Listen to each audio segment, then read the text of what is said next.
Merci d'être venu à Documation. Merci d'exprimer votre intérêt pour la question des applications métiers basées sur le search et de nous accorder votre attention pendant ces 40 minutes.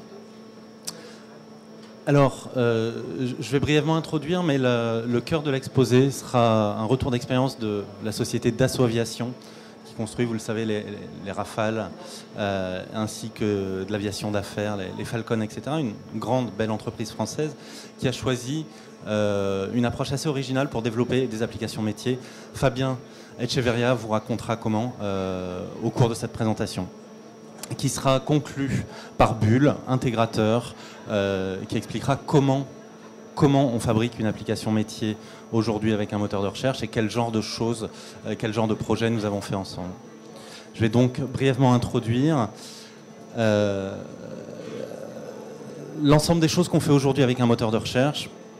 Vous le savez, c'est avant tout de la recherche documentaire. Depuis plusieurs dizaines d'années, les moteurs de recherche sont nés pour les besoins de recherche documentaire, dans les bibliothèques, dans un certain nombre de systèmes de gestion de la connaissance. Ensuite, un autre domaine a émergé avec le web, c'est la recherche sur le web, la recherche de pages web, la recherche spécialisée, le e-commerce, etc. Et aujourd'hui, on est en train de vivre un peu un nouvel âge, une nouvelle époque, où on se rend compte qu'il y a tout un tas de bonnes propriétés qui émergent quand on fabrique des applications métiers basées sur un moteur de recherche en plus d'une base de données. On appelle ça des Search-Based Applications, c'est-à-dire des applications basées sur des technologies de recherche, en plus ou à la place d'une base de données. C'est un terme qui a été popularisé par Exaline, mais qui a été repris maintenant par l'ensemble de l'industrie de la recherche. Et dans ces différents domaines, ce à quoi on assiste, en fait, c'est quelque chose de très très intéressant, c'est une fertilisation croisée entre ces différents domaines. On sait que la recherche documentaire a beaucoup apporté à la recherche web, et inversement, les pratiques du web ont fertilisé la recherche documentaire.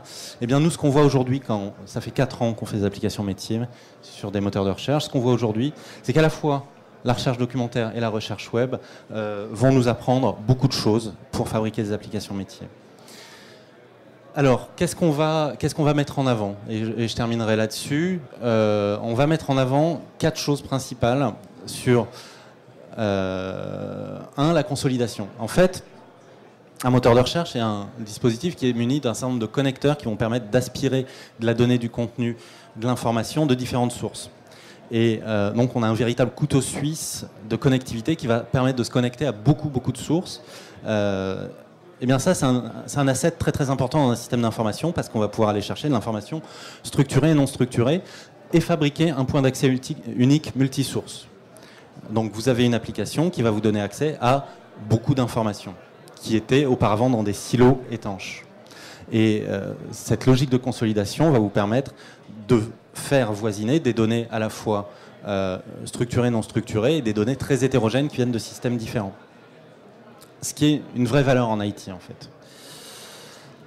Si on part de sources de données non structurées, comme du documentaire, du mail, etc., des logs de sites web, des choses peu structurées, on va pouvoir les structurer grâce à nos technologies, notamment sémantiques, par de l'extraction et par de la transformation au sens large. Ensuite, si on compare les usages d'une base de données et d'un moteur de recherche, vous connaissez tous Google et tout le monde, quand on parle de moteur de recherche, tout le monde parle de Google. C'est très bien, c'est beaucoup plus facile à utiliser qu'une base de données, en fait. Et donc, l'arrivée du moteur de recherche est un peu l'arrivée d'une humanisation dans le monde de l'IT, et il y a beaucoup de DSI qui nous disent, et leurs patrons leur disent, j'aimerais avoir un système aussi facile à utiliser que Google. Et une partie de notre promesse et de ce qu'on réalise tous les jours, c'est d'humaniser un peu l'accès à l'information beaucoup plus facilement qu'avec une base de données. On peut rechercher par mot, par expression. On a le droit de faire des fautes d'orthographe, ce qui n'existait pas il y a 5 ans dans l'informatique de gestion. Et on va avoir une recherche par champ unique, une seule boîte dans laquelle vous tapez tous les mots qui vous passent par la tête, et non pas un formulaire de recherche compliqué. Les usages du web arrivent dans le système d'information. Et enfin, il y a une propriété adjacente qui est très très utile, qui est vraiment super, c'est qu'on est capable de faire des stats en temps réel sur les résultats de recherche. C'est-à-dire qu'on va pouvoir dire dans des résultats de recherche, que ce soit 1000 documents ou 1 million de documents, à la volée en temps réel, on va pouvoir les ventiler sur un certain nombre de métadonnées qui sont définies sur ces documents et calculer des statistiques, pouvoir faire des facettes, faire des camemberts, des courbes, etc. Et ça en temps réel pour faire des dashboards, pour faire des reports directement d'après vos termes de recherche ou d'après vos critères de filtrage. Alors pour ceux qui ne connaîtraient pas Exalid, juste une planche en vitesse, on a 12 ans, fondé par des anciens d'Altavista. Nous sommes parisiens, mais vraiment très bien implantés dans le monde entier maintenant, avec 200 employés, dont la moitié s'occupe de fabriquer les produits. On est très fiers d'avoir 110 millions d'utilisateurs qui utilisent nos technologies chaque mois sur des gros sites web, sur des applications intranet documentaires et sur des applications métiers. Et depuis 2 ans, nous sommes une marque de Dassault Systèmes. Je ne reviendrai pas en détail, mais on a la moitié du CAC 40 comme client et un certain nombre de grandes entreprises internationales sur les différentes classes d'applications que je vous ai décrites. Maintenant, je vais passer la parole à Fabien Echeverria, qui nous fait le plaisir de participer aujourd'hui. Et je vais commencer par une question un peu... Il y a un sujet qui m'énerve, Dassault Aviation. Nous faisons partie de Dassault Systèmes et on me pose souvent une question qui est un peu gênante. Donc je vais la poser à Fabien. Est-ce que quand on fait partie de Dassault Aviation, on a le droit d'acheter le logiciel ailleurs que chez Dassault Systèmes? La réponse est oui, bien évidemment, même si en effet on a des liens familiaux. Donc bonjour à toutes et à tous, Fabien Echeverria. Je suis à la direction générale du système d'information donc chez Dassault Aviation et je suis chef de projet CRM et KM. Et donc, eh bien, je vais vous présenter les 2 applications que nous avons mis en œuvre l'année dernière. Alors, rapidement, quelques mots sur la société, parce que ça vous aidera à comprendre les problématiques que l'on va adresser avec les applications, les avantages que nous avons vus dans Exalid, et une petite présentation de ces 2 applications qui ont été réalisées dans le cadre du support Falcon et dans le cadre du soutien militaire. Et pour finir, eh bien, un petit bilan, que ce soit du point de vue technique ou du point de vue utilisation, de ces 2 solutions-là. Alors, quelques mots sur la société. Dassault Aviation, c'est quoi? C'est un groupe international privé qui est constitué lui-même de différentes filiales. Dassault Falcon Jet, qui est notre filiale américaine. Dassault Falcon Service, qui est constitué de station-service. Et puis Sogitech, qui fait de la documentation. Et on est les seuls au monde aujourd'hui à concevoir, réaliser et produire à la fois des avions de combat et des avions d'affaires. Ça représente à peu près 12 000 personnes dans le monde, essentiellement en France et aux États-Unis, mais on est également présent sur les 5 continents du monde. On a aujourd'hui plus de 8 000 avions en vol. Rapidement, les produits, le Rafale que tout le monde connaît, et le dernier né de la famille Falcon, le Falcon 2000S. Voilà. Donc, comme toutes les sociétés, on est confronté à une problématique où on a beaucoup de données, des données métiers, qui appartiennent à des métiers différents, qui sont stockés dans des référentiels de technologies différentes. Et eh bien aujourd'hui, on a besoin de consolider, fédérer ces données-là. Et donc, eh bien, nous avons vu un intérêt certain dans Exalid. Alors, aujourd'hui, on parle de recherche fédérée. Pourquoi? Parce qu'on est capable d'adresser effectivement des données métiers de différents domaines, que ce soit des données de conception ou de production dans le PLM, le RP, le CRM, le KM.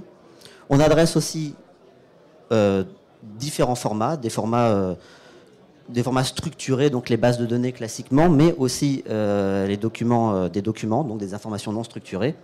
Et on est capable également d'aller chercher de l'information à différents endroits, c'est-à-dire à l'intérieur du SI ou à l'extérieur du SI. Évidemment, Exalid est un moteur de recherche, et donc il vient avec un certain nombre d'outils associés. Donc on a une certaine assistance dans notre recherche. Donc on a la recherche plein texte, on a la sémantique, on a la recherche floue, on a des booléens, on a des jokers.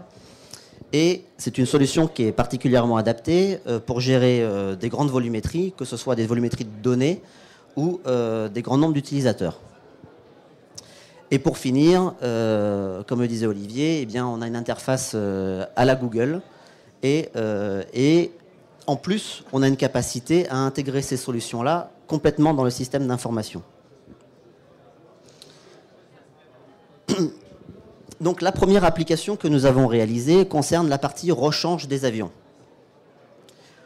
Aujourd'hui, le use case typique de cette application, c'est qu'un responsable de compte client a besoin de connaître une information de disponibilité d'un équipement et son prix, de manière à faciliter l'approvisionnement de cet équipement si jamais un avion est en maintenance ou a un problème.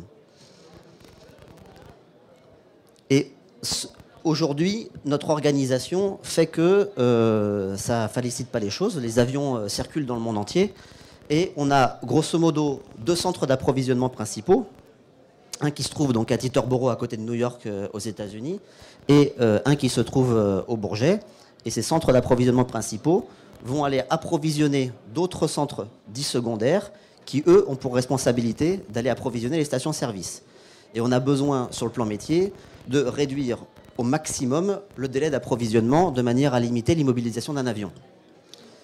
Et bien, tout ça, c'est dans des systèmes d'information qui sont parfois séparés, parce qu'aujourd'hui, on ne partage pas complètement notre système d'information avec les États-Unis. Et comme je vous l'ai dit, un certain nombre de centres secondaires dépendent de la partie eastern, comme on dit, et d'autres dépendent de la partie western. Et donc, c'est un peu compliqué aussi de connaître des disponibilités à cause du décalage horaire, etc. Et la problématique typique que l'on voit, c'est, imaginons que j'ai un avion qui est bloqué à New Delhi. Naturellement, on va peut-être se rapprocher du centre d'approvisionnement de Mumbai, mais on n'a pas la capacité, je dirais, simple de se renseigner finalement auprès du centre de Singapour, qui n'est pas si loin que ça, et qui, lui, a peut-être une disponibilité que l'on n'a pas. Donc, c'est dans ce cadre-là que nous avons choisi d'utiliser Exalead, qui a en plus un avantage de nous fournir un point de vue synthétique d'informations que l'on va chercher. Donc, encore une fois, dans des domaines techniques très différents. Donc, c'est de l'SAP, c'est des AS400, toutes les technologies sont imaginables. Et ce sont des données métiers très différentes. Donc, on parle de commandes, on parle de gestion de garantie, on parle de logistique. Eh bien, ça nous a permis de constituer un tableau de bord qui va aller rassembler toutes ces informations-là et qui a une utilisation très simple, parce que là encore, on a des applications typiquement en S400 qui sont pas faciles d'utilisation. Et là, aujourd'hui, on a quelque chose de particulièrement intuitif.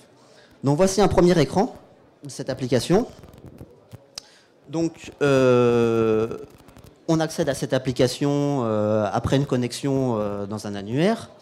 Et nous avons choisi d'implémenter 2 champs de recherche. Alors, elles ne sont pas très sexy, ces applications-là. C'était pas l'objectif. Aujourd'hui, on adresse des spécialistes métiers. Et donc, il n'y a pas besoin d'aller partir dans des applications extrêmement jolies. Et on a, à leur demande, choisi 2 champs de recherche. Un premier champ qui est spécifique au part number, donc la référence de l'équipement, et un champ full text. Donc, sur ce qu'on a implémenté, typiquement, on a une aide à la saisie qui est réalisée lorsqu'on commence à taper une référence de pièce. On a également une approximation sur un caractère qui a été programmé, parce que si jamais la référence de l'équipement ne se lit pas très bien, eh bien on peut confondre je sais pas, un 8 et un 3, donc c'est aussi intéressant. Nous avons implémenté des facettes. Alors, effectivement, ça n'a pas été abordé. Les facettes, c'est grosso modo des filtres dynamiques qui vont, sur certains critères, vous afficher par rapport aux résultats des caractéristiques. Donc, typiquement, ici, on a la famille avion qui représente l'applicabilité de l'équipement, parce qu'un équipement ne se monte pas sur n'importe quel Falcon.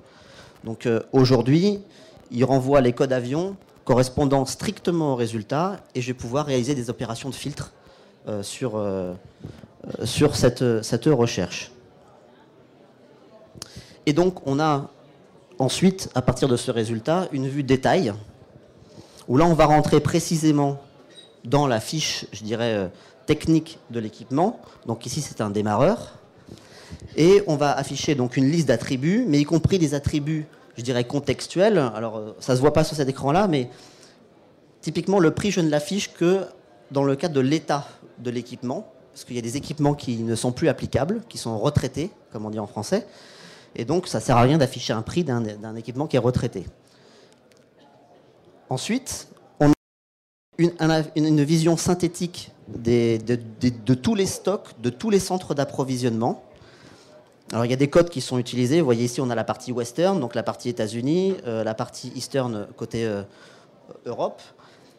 Et on affiche, donc que ce soit des équipements neufs, des équipements qui ont été réparés, des équipements, etc.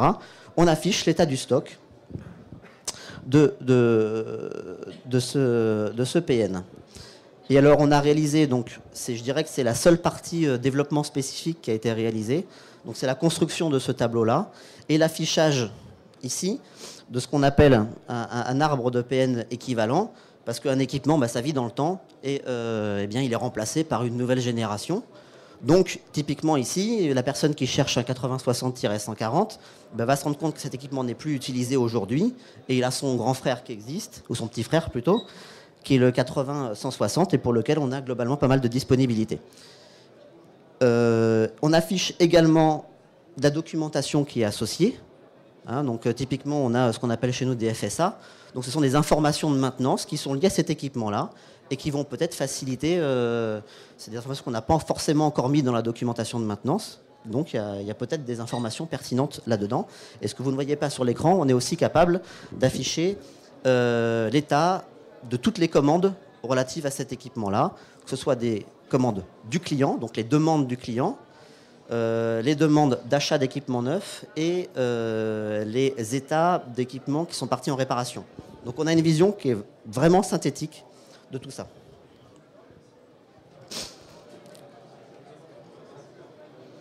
Côté militaire, on est parti sur un autre cas d'utilisation. Donc le retour d'expérience.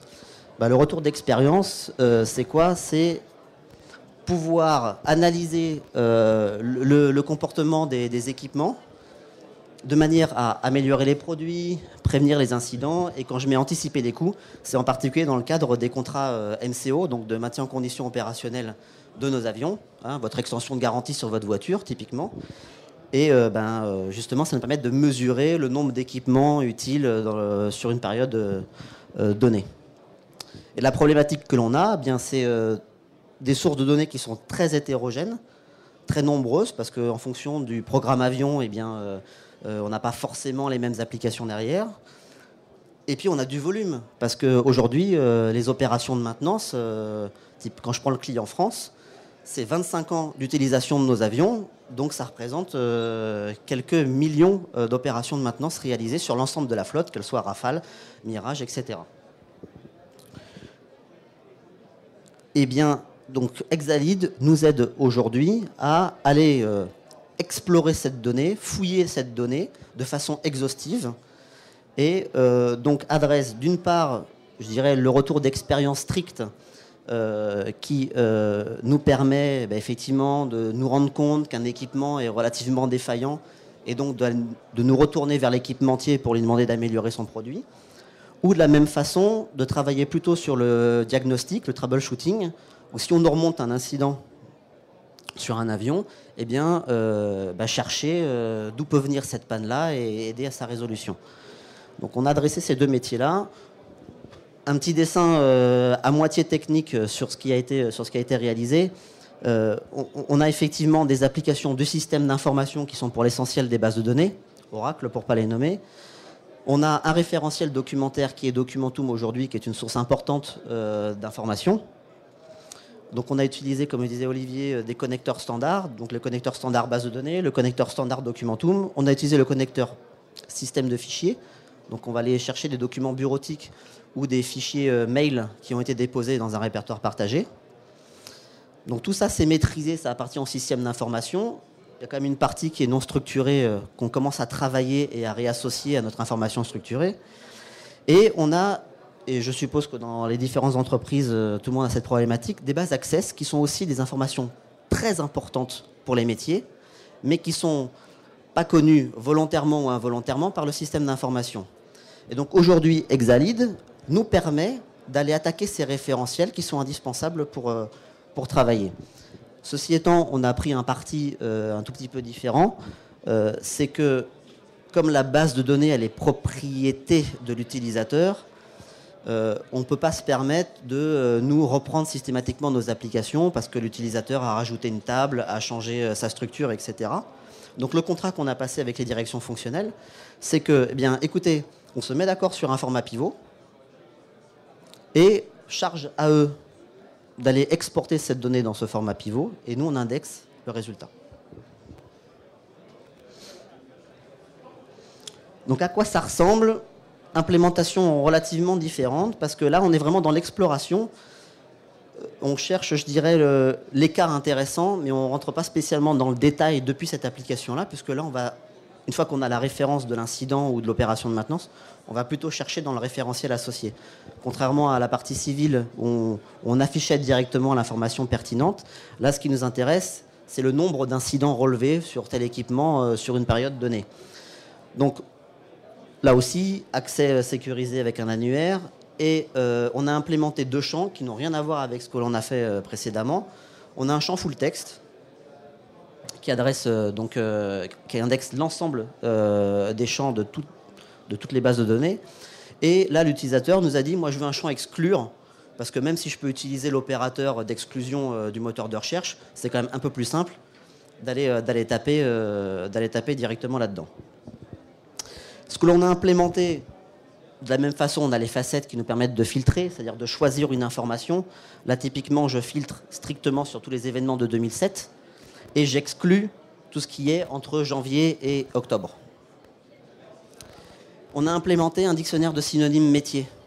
Parce qu'aujourd'hui, si vous rentrez dans une application, vous allez taper jambes, eh bien, il va strictement vous renvoyer le mot jambes, parce qu'il va faire réaliser une recherche stricte. Donc aujourd'hui, avec ce dictionnaire de synonymes qui est technique, qu'on paramètre dans l'outil, eh bien on a la capacité de remonter tous les incidents qui nous intéressent. Donc le mot jambe, eh bien on l'associe à train d'atterrissage, comme on l'associe à landing gear. Et donc ça nous permet d'avoir vraiment une exhaustivité des informations que l'on veut. Et typiquement, l'utilisation qui est là, c'est une approche dichotomique. On part d'un point très général, jambes, que je vais filtrer typiquement sur un programme avion, Mirage, et donc progressivement, je vais faire un zoom sur la partie qui m'intéresse. Un tout petit écran pour vous montrer que finalement, on sait faire d'autres choses avec Exalead, puisque dans ce cadre-là, on a réalisé une intégration du moteur de recherche Exalead avec une table tactile.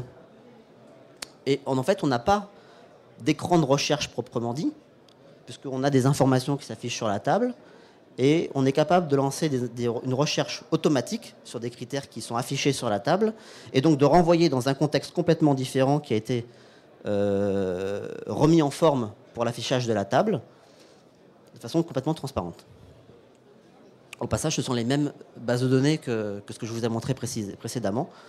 Donc là, on a une intégration typique de dialogue entre un média et le centre du moteur de recherche.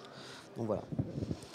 Donc, ces deux applications ont été réalisées donc, avec le consulting d'Exalead et avec Bull. Et les premiers retours qu'on a sur ces deux projets sont les suivants. Du point de vue utilisateur, interface extrêmement simple qui nous fournit un point d'accès unique avec un nombre d'écrans limité, parce que si vous vous souvenez de la planche sur la partie rechange, j'ai quand même 9 applications différentes qui ne sont pas forcément toutes faciles d'accès.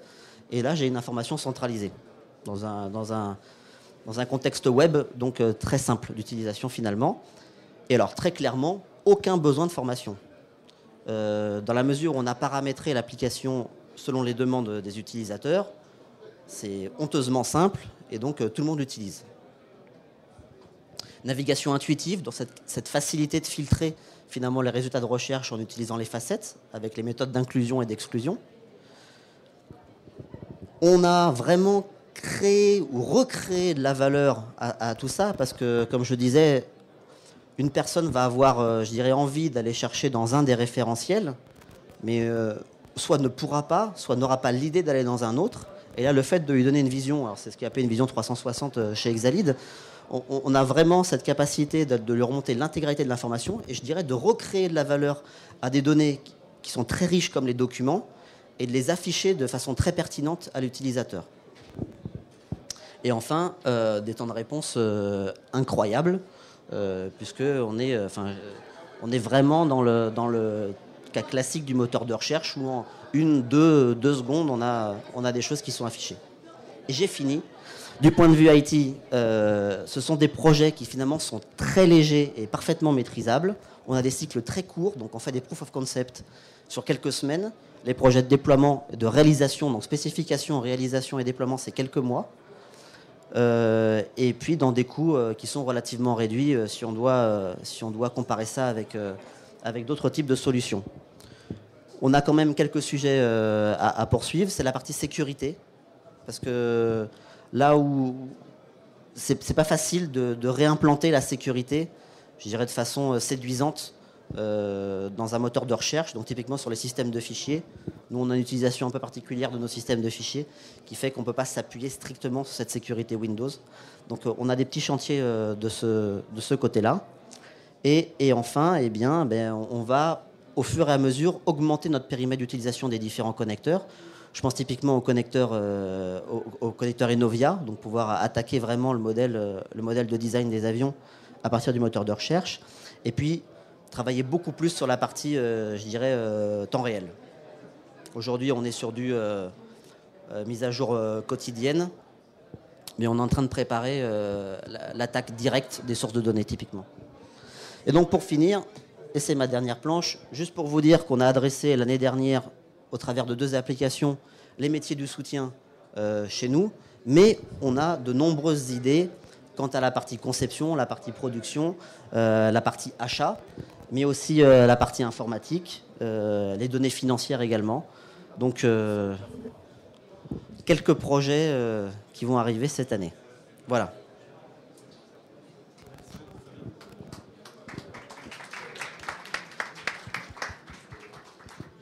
Merci, bonjour. Juste quelques mots de fin de l'intégrateur qui a fait ces belles choses pour Dassault Aviation et avec les produits Exalead. Alors quelques mots de présentation de Bull aujourd'hui parce que nous sommes une société en mutation. La relation avec Dassault Systèmes et Exalead et puis quelques références de projets en cours. Voilà. Alors, Bull aujourd'hui est organisé, s'est réorganisé récemment, enfin depuis 1 an, en 4 business lines qui correspondent à nos 4 métiers fondamentaux, qui sont Innovative Product, qui correspond à toute notre R&D, puisqu'on a la caractéristique d'être une des dernières sociétés européennes d'informatique. Une des dernières sociétés européennes d'informatique à avoir une grosse R&D et d'être concurrentielle sur le marché des matériels et en particulier des HPC, des High Performance Computing. Le métier Computing Solutions, qui est en fait notre métier un peu historique sur la fourniture de serveurs, d'infrastructures, qui est aujourd'hui accompagné d'un certain nombre de services comme de l'hébergement.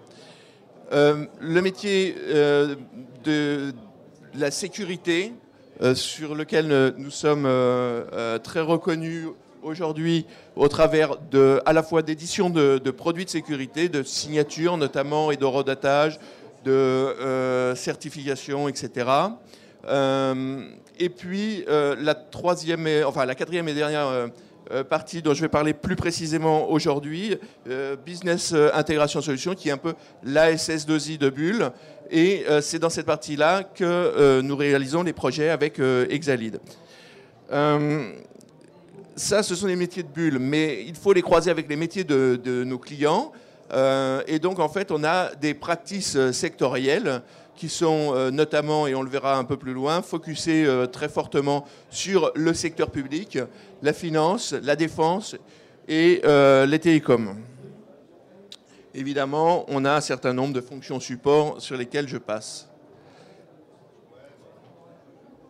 La partie business intégration solution, donc j'ai dit de façon un peu caricaturale la SS2I de Bull, ben oui, c'est la partie où on va développer, intégrer, maintenir des systèmes, des logiciels pour nos clients, avec trois expertises particulièrement mises en avant aujourd'hui.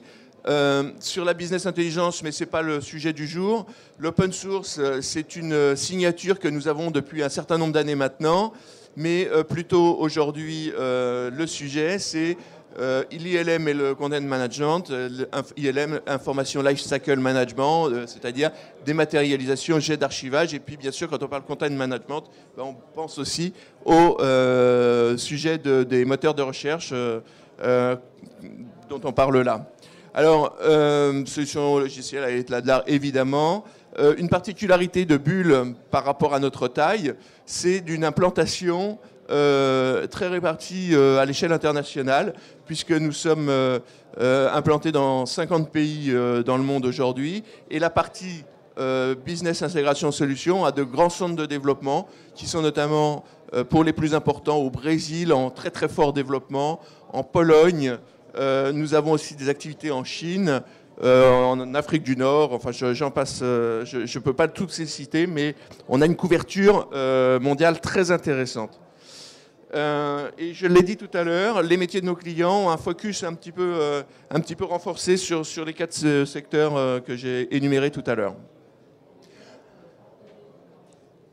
Quelques références clés pour vous montrer la nature des projets que nous sommes amenés à réaliser.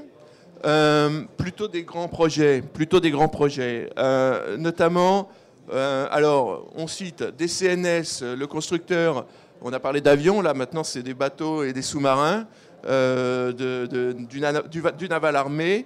Depuis maintenant 6 ans, Bull est un partenaire de DCNS pour l'industrialisation des développements des systèmes de combat embarqués.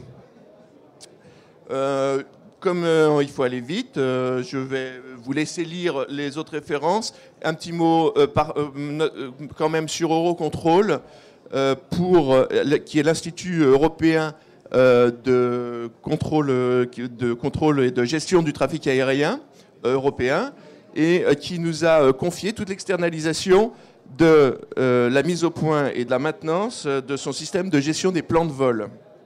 C'est un très très gros projet. Alors, maintenant que vous avez peut-être une image remise à jour de Bull, et en particulier de la partie Business Intégration Solutions, le partenariat Bull et Exalead, qui date de 2011, voilà, et qui couvre, j'ai parlé de la couverture de Bull dans le monde entier, ce contrat de partenariat couvre le monde entier, c'est international. Alors, Bull, on a choisi d'investir et puis de monter un centre de compétences dédié à ce moteur de recherche, Exalead. Donc, on a formé 6 experts qui eux-mêmes déploient la connaissance partout dans les équipes de Bull, sur toutes les géographies, qui déploient cette compétence auprès du reste des équipes. Et puis, pour remonter un petit peu en amont, on a conjointement avec Exalead aussi fait le choix de pouvoir participer modestement, malgré tout, mais de participer néanmoins à un petit peu de R&D au sein des équipes Exalead. C'est juste. Alors, on a réalisé un certain nombre de projets ensemble. Vous avez vu ces 2 projets brillants faits pour Dassault Aviation. Alors, d'autres petits ou moins petits projets pour notamment la Bibliothèque nationale de gestion documentaire. Vous vous doutez qu'il y a une certaine volumétrie. Pour l'ANAP, qui est une agence du domaine de la santé, pour l'indexation des données médico-sociales de leur système d'information. C'est pareil, l'ANAP, c'est une agence de soutien à la performance des établissements de santé. Et donc, en fait, il y a un très, très grand nombre de données à indexer et à accéder. Et puis, aussi, un sujet documentaire pour le ministère de l'Intérieur, plus 3 applications qui sont en cours de réalisation et qui seront commercialisés par Bull pour le marché des cotères, des assurances et toujours dans le domaine de la santé. Alors, avant de passer aux questions, juste quelques mots, comment dirais-je, un peu la profession de foi de Bull sur ce sujet du search. On a vraiment, d'abord, on a éprouvé ces outils et finalement, on y croit beaucoup. Donc en fait, on a investi sur ces technos, sur le fonctionnel qui peut être commun aux problématiques des différents clients concernés. Et donc aujourd'hui, Bull, on est prêt à servir le marché sur ces approches basées sur des moteurs de recherche. Voilà le petit mot de l'intégrateur. Maintenant, des questions.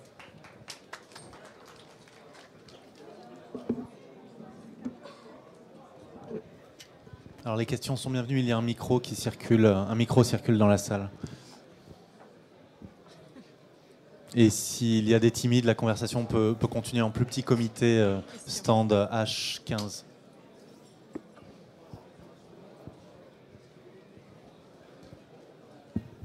Oui, bonjour. Bonjour. Je vais poser une question relativement technique, donc, qui s'adresse plutôt au chef de projet. J'aurais voulu savoir combien d'index vous avez dû mettre en place et la complexité de ces index. Alors sur la complexité, je vais avoir du mal à vous répondre. Il faut plutôt demander aux développeurs, mais on a fait un choix.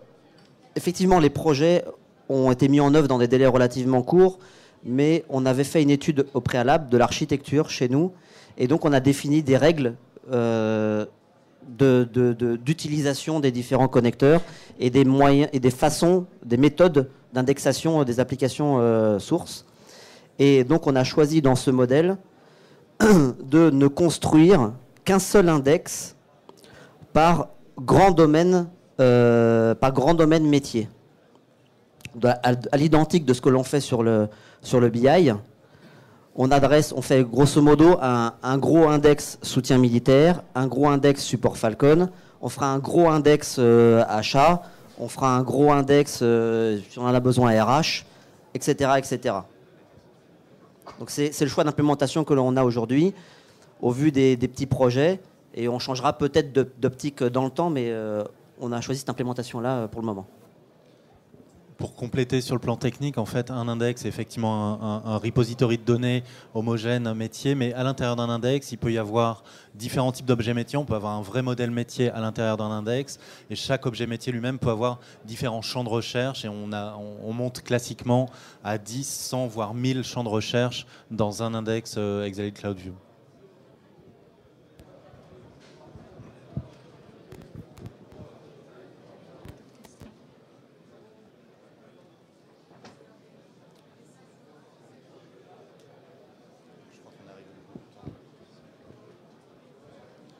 Bon, je crois que le temps, de toute façon, nous est compté, nous a été largement attribué. Je vous remercie. Merci pour votre présence, pour votre attention, et la conversation peut continuer, je vous le disais. Au revoir.